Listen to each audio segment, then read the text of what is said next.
Students, आज हम करने वाले हैं वर्कशीट 66 जो बेस्ड है वर्कशीट 4, 5, 6 पर। इसमें हम 4, 5, 6 वर्कशीट में किए गए जो टॉपिक्स हैं उनको रिवाइज करते हैं। चलिए फर्स्ट क्वेश्चन करते हैं। विच of the following is the greatest. यहाँ 4 ऑप्शंस दिए हुए हैं, हमें बताना है कि कौन सा ऑप्शन सबसे ग्रेटेस्ट वैल्यू है, किसकी वैल्यू सबसे ज्यादा है। तो हम इनको 1 बाय 1 सॉल्व करेंगे। फर्स्ट है 4 स्क्वायर। 4 स्क्वायर हमें पता है, 4 स्क्वायर का मतलब है 4 मल्टीप्लाई 4, तो ये आ गया 16। सेकेंड है 16 रेज टू पावर 3 बाय 2। 16 की पावर 3 बाय 2 है।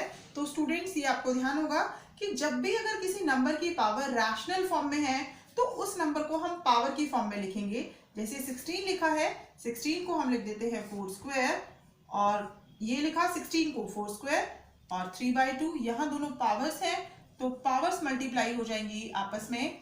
तो ये 2 से 2 कट हो गया, ये आ गया 4 की पावर 3। अगर आप इसको फर्दर सॉल्व करेंगे तो ये आ जाएगा 64। नेक्स्ट है थर्ड, वो है 1 by 64 raise to power minus 1 by 3। और आपको पता है यहाँ भी पावर रैशनल फॉर्म में है, तो सबसे पहले तो पावर को पॉजिटिव कर देते हैं।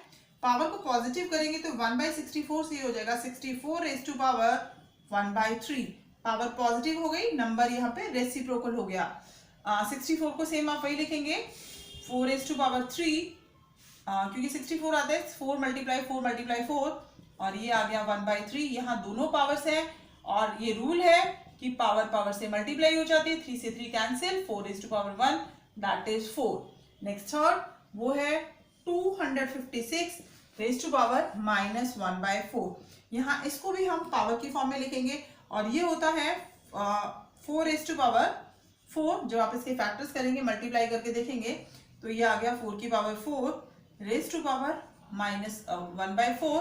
पावर से पावर मल्टीप्लाई होगी, 4 से 4 कैंसिल हो गया, 4 रेज टू पावर माइनस 1। और आपको पता है इस पावर को पॉजिटिव करने के लिए अब देखिए यहाँ वैल्यू आई है 16, 64, यहाँ 4 और ये 1 बाय 4। कौन सी वैल्यू सबसे ग्रेटेस्ट है? सेकेंड। तो हमारा आंसर हो गया option B. Question number 2, if a is equal to 2 plus root 3। यहाँ हमें a की वैल्यू गिवन है, a हमें दिया हुआ है a is equal to 2 plus root 3, और हमें वैल्यू फाइंड करनी है। अगर इसका डिनोमिनेटर देखें तो यहाँ 1 है, हमें वैल्यू फाइंड करनी है 1 बाय a की।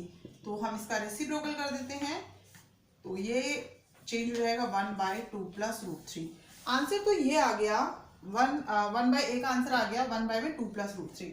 लेकिन जैसा कि आपको पता है ये जो टर्म है, इसका जो डिनोमिनेटर है, ये हर है, ये इरैशनल फॉर्म में है। इरैशनल है, अपरिमेय संख्या है। तो क्वेश्चन में जब भी आप आंसर छोड़ोगे लास्ट में, वो जो डिनोमिनेटर है वो इरैशनल नहीं होना चाहिए, वो रैशनल होना चाहिए। तो हम क्या करेंगे, यहाँ है 2 प्लस रूट 3, तो जैसा आपको रैशनलाइजेशन में सिखाया था, हम यहाँ मल्टीप्लाई करेंगे उसकी अपोजिट टर्म से। यहाँ इसका 2 माइनस रूट 3 साइन चेंज करके मल्टीप्लाई करेंगे, और ये आ गया 2 माइनस रूट 3। अब देखिए 1 मल्टीप्लाई होगा 2 माइनस रूट 3 से, तो 1 से कोई भी टर्म मल्टीप्लाई हो जाएगी तो ये सेम आ जाएगी। जब भी हम रैशनलाइजेशन या हर परिमेयकरण करेंगे तो यहाँ देखो फॉर्मूला हमेशा लगेगा a plus B a minus B. Formula इसलिए लगेगा क्योंकि अगर यहाँ प्लस होगा तो हम माइनस वाली टर्म से मल्टीप्लाई करेंगे, और अगर यहाँ माइनस होगा तो यहाँ हम प्लस वाली टर्म से।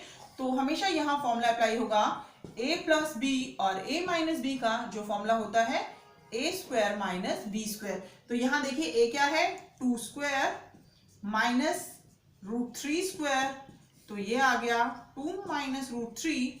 2 square is 2 multiply 2 4, root 3 square is 3, तो 2 माइनस रूट 3 डिवाइडेड बाय 1, और 1 को हम लिख देंगे 2 माइनस रूट 3। तो that second option is the right answer. Question number third, the value of, हमें इस एक्सप्रेशन की वैल्यू फाइंड करनी है। एक्सप्रेशन है 3 माइनस 4 रेज टू पावर 4, और यहाँ पावर है क्यूब। अब देखिए जब हम सॉल्व करेंगे तो सबसे हम जो इंटरनल टर्म है, सबसे जो अंदर वाली टर्म है, सबसे पहले उसको सॉल्व करते हैं। यहाँ देखिए ये क्या है 3 माइनस 4, इसका आंसर आ जाएगा माइनस 1 की पावर 4, और ये हमें पता है कि माइनस 1 की पावर 4, माइनस की पावर जब पॉजिटिव होती है तो इसका आंसर 1 ही आएगा। ये 1 आ गया, रेज टू पावर 3 और ये हो गया 3 minus 4 raise to power 3 minus 1 की पावर 3 और माइनस 1 आपको पता है -1 मल्टीप्लाई -1 मल्टीप्लाई -1 तो -1, तो इसका आंसर हो जाएगा -1। नेक्स्ट क्वेश्चन नंबर 4 है which of the following is equal to a. इसका मतलब इन चारों एक्सप्रेशन में से किसका आंसर ए आएगा। कई बार क्या होता है, हम जब हमारे पास क्वेश्चन ऑप्शंस वाला होता है, एमसीक्यू होता है, तो हम सारी टर्म्स को सॉल्व ना करके डायरेक्ट किसी टर्म को, स्पेसिफिक इजी टर्म को सॉल्व करते हैं। यहाँ देखिए, यहाँ बीच में माइनस है, तो माइनस का पावर्स में कोई ऐसा रूल नहीं है, इसलिए हम इसको सॉल्व नहीं कर रहे। यहाँ भी क्या है, बीच में मल्टीप्लाई है, बेस सेम है, पावर्स प्लस हो सकती है, लेकिन प्लस होने के बाद भी हमारे पास आंसर को सिंपल फॉर्म में नहीं आएगा। तो हम सी एक्सप्रेशन को सबसे पहले ट्राई कर लेते हैं। जो एक्सप्रेशन आपको लगे देखने में कि हाँ हो सकता है, उसको ट्राई करें। चारों को सॉल्व करने में टाइम वेस्ट नहीं करो। जैसे ये है, ये ए क्यूब है रेज टू पावर 2/3।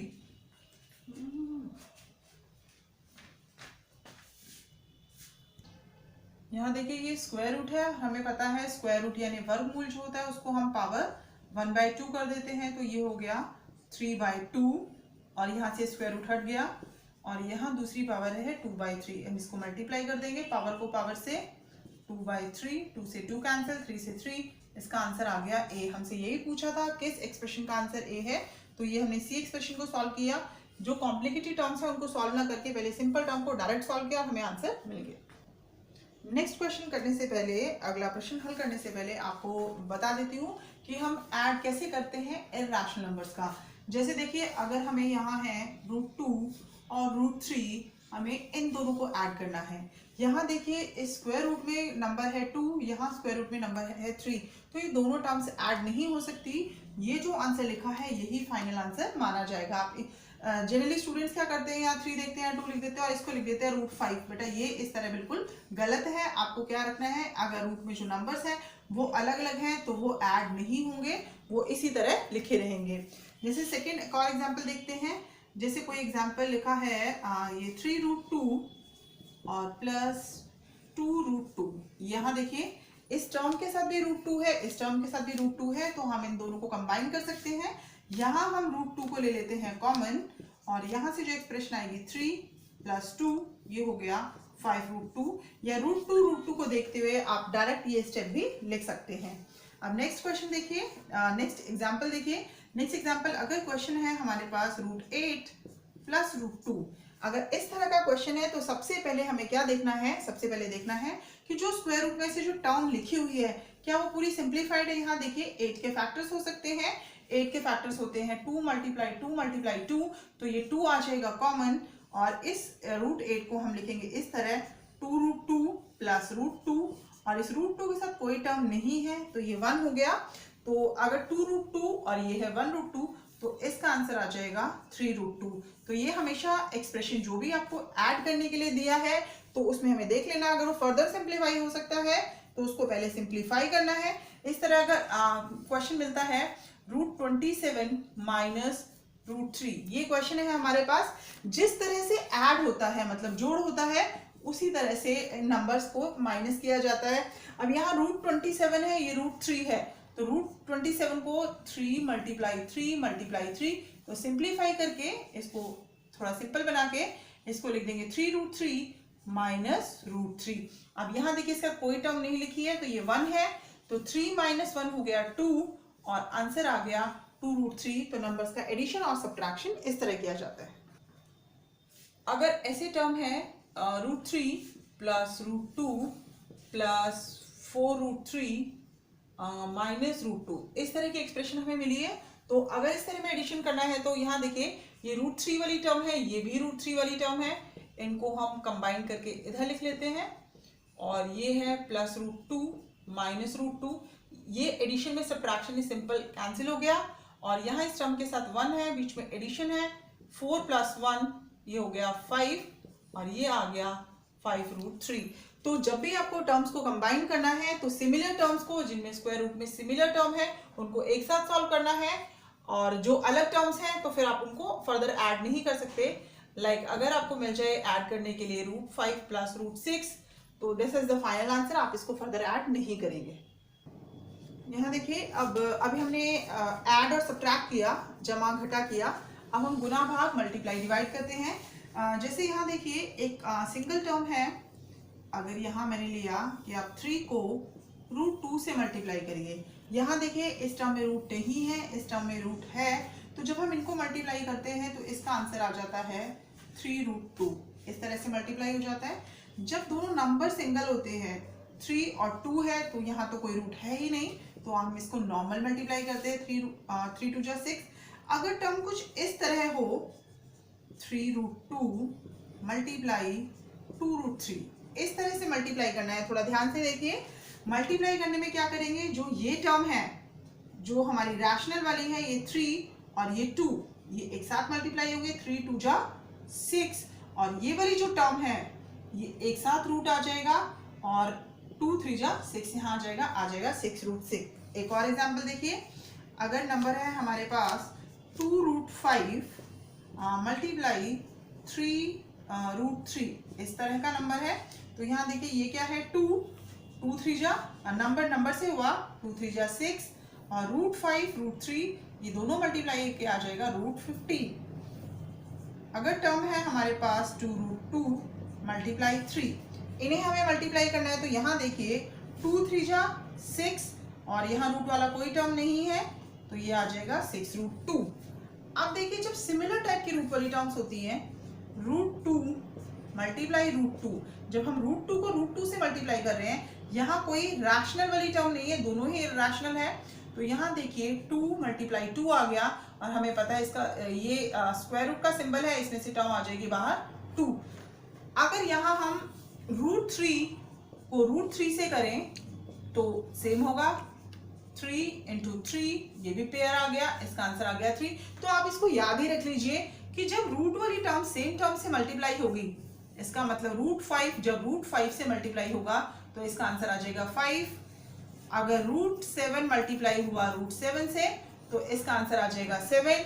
कोई भी टर्म रूट वाली, √11 मल्टीप्लाई √11, दैट इज 11, और ये सेम टर्म से मल्टीप्लाई करना मतलब स्क्वायर है। तो अगर कोई हमसे पूछे √2 स्क्वायर क्या आएगा, तो आएगा 2, √3 स्क्वायर 3, √5 स्क्वायर 5, √7 स्क्वायर 7, √11 स्क्वायर 11। इस तरह से किसी भी टर्म का अगर रूट आपको सॉल्व करने के लिए स्क्वायर दिया है, तो इसका आंसर आप खुद समझ सकते हैं। इसी तरह जब हम डिवीजन करते हैं, भाग करते हैं, अगर नंबर है हमारे पास 5√2 डिवाइडेड बाय 10√2, इस तरह का नंबर हमें सॉल्व करने के लिए दिया है, तो जैसे रूल मल्टीप्लाई में अप्लाई होते हैं, सेम डिवाइड में भी, भाग में भी वही रूल चलते हैं। सिमिलर टाइप की टर्म सिमिलर के साथ सॉल्व होगी, जैसे 5 और 10 ये दोनों रैशनल फॉर्म में है, तो 5 1 जा 5 2 जा, और √2 से √2 कैंसिल हो गया, आंसर आ गया 1/2। अगर टर्म इस तरह की हो, 5√2 डिवाइडेड बाय 10√3, इस तरह की टर्म है हमारे पास, तो ये देखिए ये तो यहाँ कट हो रहा है, 5 1 जा 5 2 जा, तो ये आ गया √2 बाय में 2√3। और हमने रैशनलाइजेशन में हर परिमेयकरण में पढ़ा है, डिनोमिनेटर जो होता है हर में कभी रूट नहीं होना चाहिए, तो हम √3 से ऊपर मल्टीप्लाई करेंगे और नीचे। अब ये टर्म इसके साथ होगी, तो ये क्या आ जाएगी √6, और यहाँ देखिए 2 के साथ तो मल्टीप्लाई के लिए कुछ नहीं है, √3 की मल्टीप्लाई √3 से होगी। अभी आपको बताया जब सेम टर्म मल्टीप्लाई होती है तो कंप्लीट टर्म आ जाती है, तो ये आ गया 2 3 जा 6, द आंसर इज √6 बाय में 6। अब मल्टीप्लाई देखते हैं बाइनोमियल टर्म्स का। जैसे इस तरह का मल्टीप्लाई हो, 2 + √3, और इसकी मल्टीप्लाई लाइक हम ले लेते हैं √3 + 2 हमने ले लिया। यहाँ 2 ब्रैकेट्स की मल्टीप्लाई करनी है, जैसे ब्रैकेट्स आप नॉर्मली मल्टीप्लाई करते हैं सेम वैसे ही है। जब ब्रैकेट्स की मल्टीप्लाई होती है तो आप किसी भी ब्रैकेट को 2 टाइम्स लिख दीजिए। 2 + √3, हमने फर्स्ट ब्रैकेट को ही लिख दिया, 2 + √3 ये लिख दिया। यहाँ 2 टाइम्स लिखा। इस टर्म को देखिए, ये क्या है √3, तो वो आ जाएगी यहाँ √3, और ये है +2, वो यहाँ लिख दिया।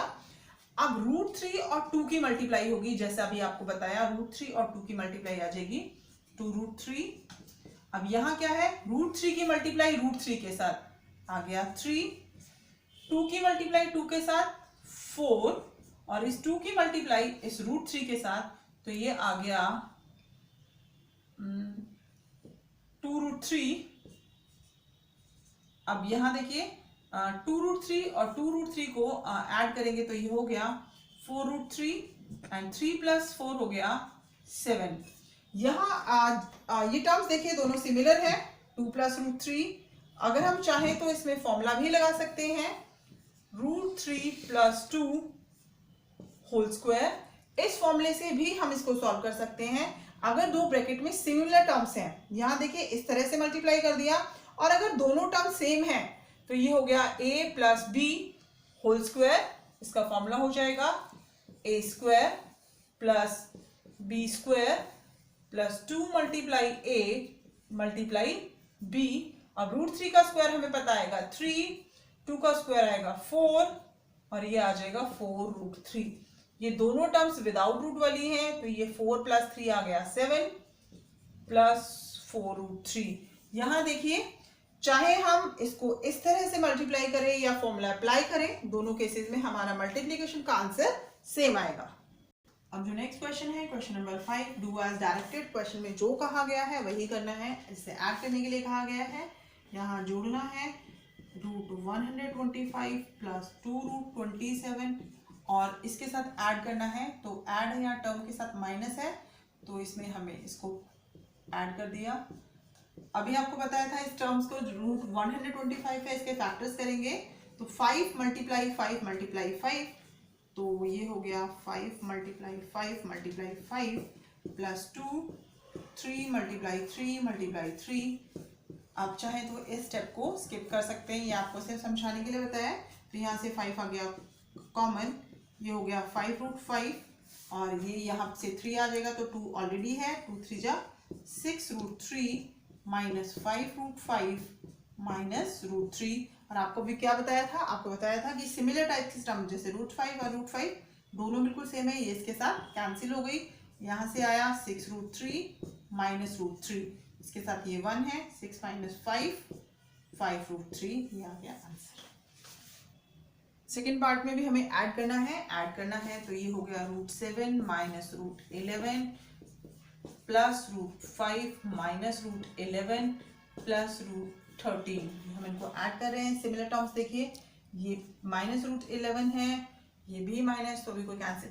√7 के साथ √7 वाली कोई टर्म नहीं है, तो ये आ जाएगा √7। अब √11 एंड √11, यहाँ भी 1 है, यहाँ भी 1 है, दोनों टर्म्स के साथ माइनस है, तो जब दोनों टर्म्स के साथ माइनस है तो ये ऐड होंगे -2 √11। अब √5 के साथ दूसरी कोई टर्म नहीं है √5 वाली, तो वो भी √5 रहेगा, और ये प्लस √13। और यहाँ देखिए सब रूट्स में अलग टर्म है, तो ये फर्दर सॉल्व नहीं होगा, और यही इसका आंसर होगा। अब यहाँ मल्टीप्लाई करना है 2√2 को 5√2 से, तो यहाँ ये 2 मल्टीप्लाई होगा 5 से, 10 आ गया, √2 से मल्टीप्लाई होके आएगा 2, तो यहाँ मल्टीप्लाई करके आ गया 20। नेक्स्ट देखिए, यहाँ इसको मल्टीप्लाई करना है -3 + √5, और इसको मल्टीप्लाई करना है 3 से, क्योंकि ब्रैकेट के बाहर है तो ये 3 दोनों टर्म से मल्टीप्लाई होगा। 3 जब इससे मल्टीप्लाई होगा -3 से, तो -9 + 3√5, और दोनों टर्म्स अलग अलग हैं, उसके साथ √5 है, ये सिंगल टर्म है, तो ये फर्दर सॉल्व नहीं होगी, ये फाइनल आंसर होगा। नेक्स्ट क्वेश्चन है डिवाइड का, भाग का। किसको करना है, 7√5 को -14√125। कभी भी आपके पास इस तरह का क्वेश्चन हो तो जहां सिंप्लीफिकेशन पॉसिबल है आप करेंगे। ये देखिए, ये है 125, जिसको हम लिख सकते हैं 5√5, क्योंकि 125 के फैक्टर्स होते हैं 5 × 5, तो ये पेयर बन गया, जोड़ा बन गया, तो इसको हमने रूट से बाहर ले लिया। अब यहाँ देखिए √5 से √5 कैंसिल हो गया, 7 1 जा 7 2 जा, एंड आंसर इज -1/10। जब हमें क्वेश्चन सिंप्लीफाई के लिए दिया हो और वहां 2 ब्रैकेट्स हो, तो हम हमारे पास 3 फॉर्मूलाज हैं मल्टीप्लाई करने के लिए। एक फॉर्मूला है a + b, a - b, इसका मतलब दोनों ब्रैकेट्स में जो टर्म है वो सेम है, बस थोड़ा साइन का डिफरेंस है, तो फॉर्मूला हमारा आ जाता है a² - b²। एक फॉर्मूला हमारे पास है a + b होल स्क्वायर, यानी सिमिलर टर्म का स्क्वायर दिया हो तो हम फॉर्मूला यूज करेंगे a² + b² + 2ab, और अगर a - b होल स्क्वायर दिया है तो फॉर्मूला होगा a² + b² minus 2ab।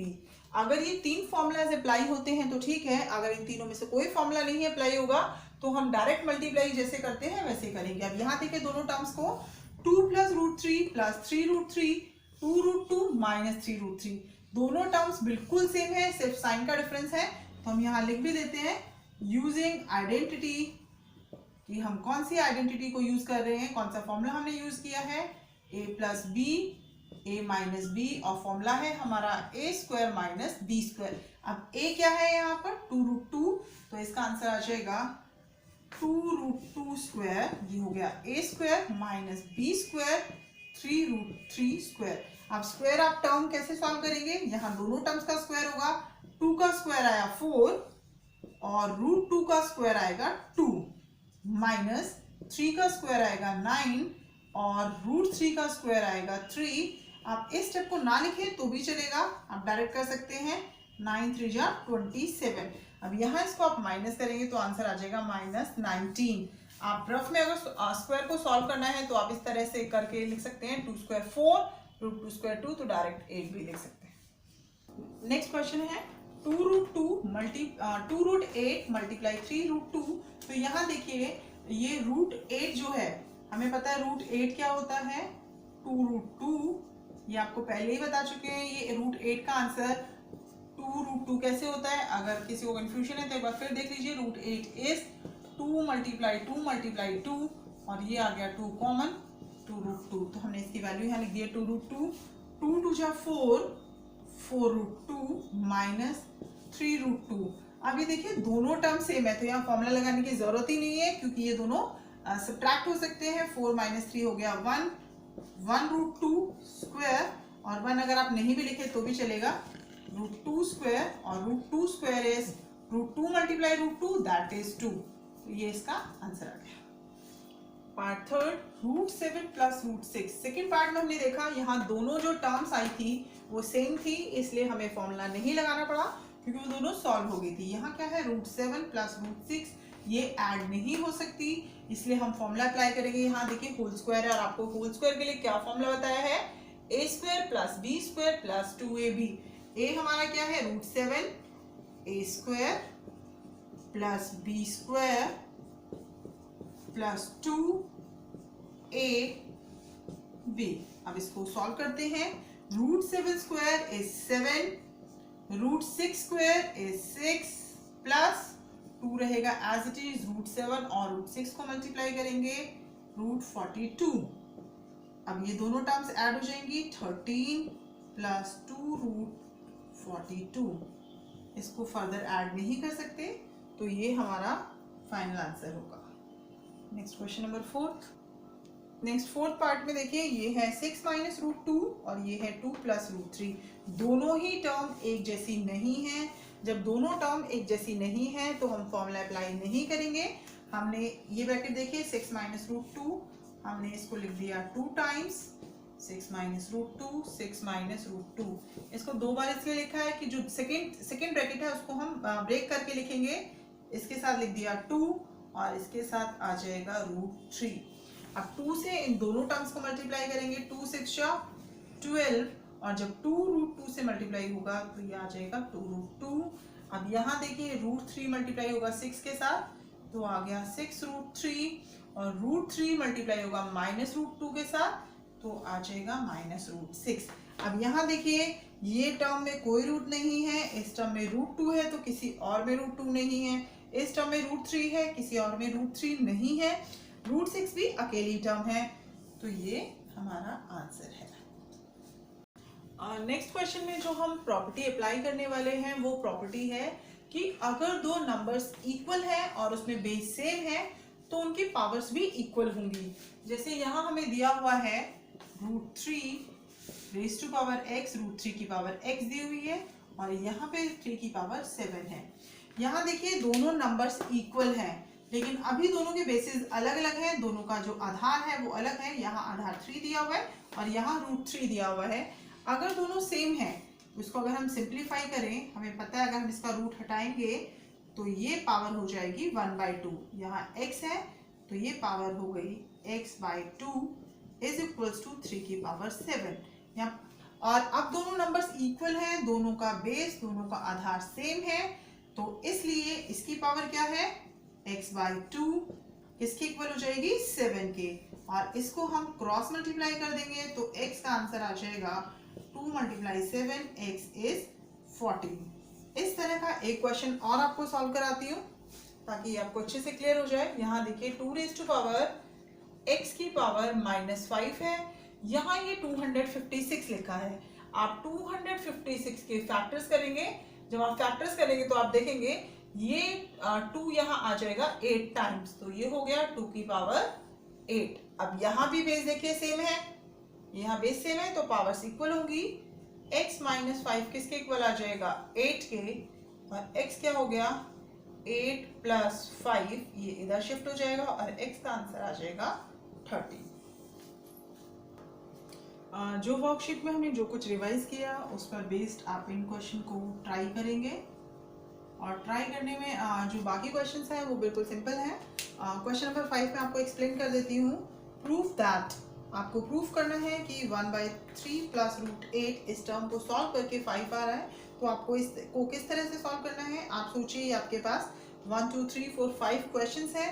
Single इस टर्म को रेशनलाइज करते हुए, इसको भी रेशनलाइज करते हुए, सब टर्म्स का अलग अलग जैसे हम रेशनलाइज करते हैं, इन टर्म्स को अलग अलग रेशनलाइज हर परिमेयकरण कीजिए। जब आप करके उसको सॉल्व करेंगे तो सारी टर्म्स कट हो जाएगी, सिंगल टर्म्स बचेंगे और उसको सॉल्व करके आपका आंसर 5 आ जाएगा।